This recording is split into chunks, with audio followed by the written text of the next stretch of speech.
யோபு 3ஆம் அதிகாரம். அதற்கு பின்பு யோபு தன் வாயைத் திறந்து தான் பிறந்த நாளை சபித்து வசனித்து சொன்னது என்னவென்றால், நான் பிறந்த நாளும் ஒரு ஆண் பிள்ளை உற்பத்தியாயிற்று என்று சொல்லப்பட்ட ராத்திரியும் அழிவதாக. அந்த நாள் அந்தகாரப்படுவதாக. தேவன் உயரத்திலிருந்து அதை விசாரியாமலும் ஒளி அதின்மேல் பிரகாசியாமலும் அந்தகாரமும் மரண இருளும் அதை கரைப்படுத்தி மப்பு அதை மூடி மந்தார நாளின் பயங்கரங்கள் அதை அருக்களிப்பாக்குவதாக. அந்த ராத்திரியை அந்தகாரம் பிடிப்பதாக. வருஷத்தின் நாட்களில் அது சந்தோஷப்படுகிற நாளாயிராமலும் மாதங்களின் கணக்கிலே அது வராமலும் போவதாக. அந்த ராத்திரி தனிமையாய் இருப்பதாக. அதிலே கெம்பீர சத்தம் இல்லாமற் போவதாக. நாளை சபிக்கிறவர்களும் லிவியாதானை எழும்ப பண்ணத்தக்கவர்களும் அதை சபிப்பார்களாக. அதன் அஸ்தமன காலத்தில் தோன்றிய நட்சத்திரங்கள் இருண்டு அது எதிர்பார்த்திருந்த வெளிச்சம் உண்டாகாமலும் விடியற்காலத்து வெளுப்பை அது காணாமலும் இருப்பதாக. நான் இருந்த கர்ப்பத்தின் வாசலை அது அடைக்காமலும் என் கண்கள் காண்கிற வருத்தத்தை மறைத்து விடாமலும் இருந்ததே. நான் கர்ப்பத்தில் தானே அழியாமலும் கர்ப்பத்திலிருந்து புறப்படுகிற போதே சாகாமலும் போனதென்ன?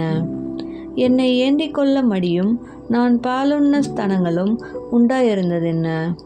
அப்படி இல்லாதிருந்தால் அசையாமல் கிடந்து அமர்ந்திருந்து பாழ்நிலங்களில் தங்களுக்கு மாளிகையை கட்டின பூமியின் ராஜாக்களோடும் மந்திரிமார்களோடும் அல்லது பொன்னை உடையவர்களும் தங்கள் வீடுகளை வெள்ளியினால் நிரப்பினவர்களுமான பிரபுக்களோடும் கூட நான் இப்பொழுது தூங்கி இளைப்பாறுவேனே. அல்லது வெளிப்படாத முதிரா பிண்டம் போலவும் வெளிச்சத்தை காணாத சிசுக்கள் போலவும் இருப்பேனே.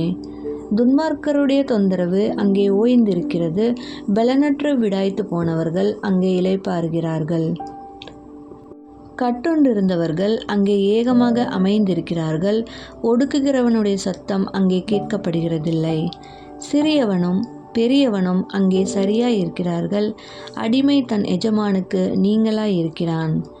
மரணத்துக்கு ஆசையாய் காத்திருந்து புதையலை தேடுகிறது போல அதை தேடியும் அடையாமற் போகிறவர்களும் பிரேதக்குழியை கண்டுபிடித்ததினால் மிகவும் களி கூர்ந்து அதற்காக சந்தோஷப்படுகிற நிர்பாக்கியருமாகிய இவர்களுக்கு வெளிச்சமும் மன சஞ்சலமும் உள்ள இவர்களுக்கு ஜீவனும் கொடுக்கப்படுகிறதினால் பலன் என்ன?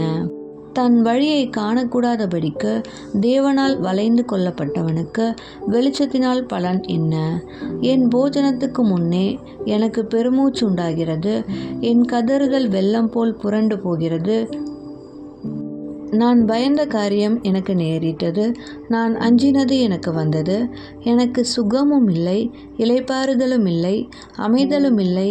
எனக்கு தத்தளிப்பே நேரிட்டது.